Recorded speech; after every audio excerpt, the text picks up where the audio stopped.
Αράχοβα. Η Αράχοβα είναι χτισμένη σε μία πλαγιά του Παρνασσού που καταλήγει σε μία χαράδρα στο βάθος της οποίας ρέει ο ποταμός Πλιστός.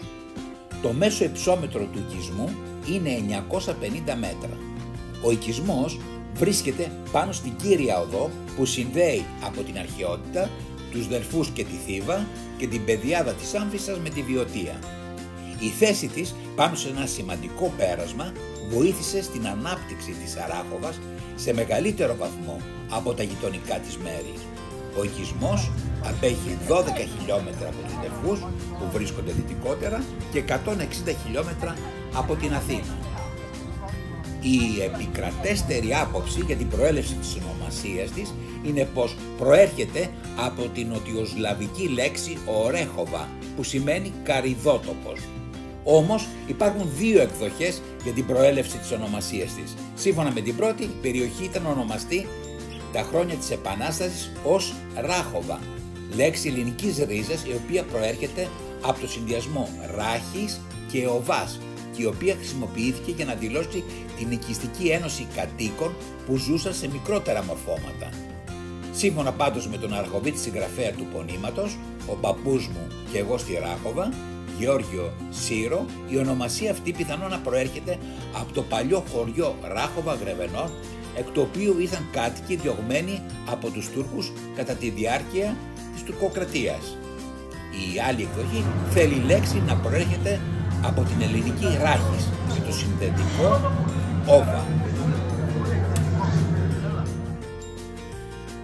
Πολιούχος της Αράχοβας είναι ο Άγιος Γεώργιος ο Τροπεοφόρος που γιορτάζεται κάθε Δευτέρα του Πάσχα με ιδιαίτερη λαμπρότητα.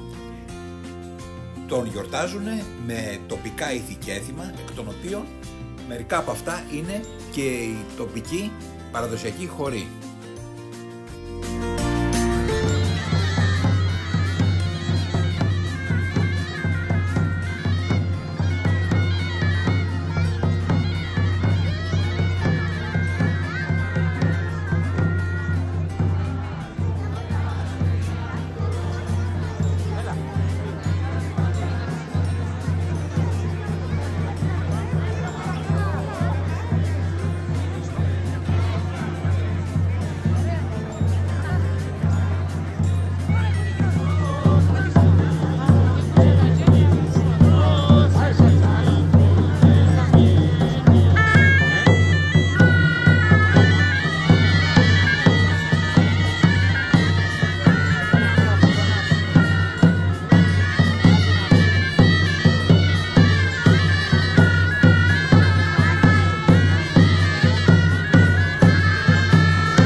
Τριήμερη γιορτή, το πανηγυράκι του Άη Γιώργη της Αράχοβας, όπως το αποκαλούν οι ντόπιοι, είναι σύμφωνα με πολλές απόψεις ένα από τα πιο όμορφα ελληνικά έθιμα. Στη γιορτή έχουν ενσωματωθεί και διατηρούνται αναλύωτα μέχρι και σήμερα έθιμα με αρχαιοελληνικές καταβολές και βιωματικό χαρακτήρα.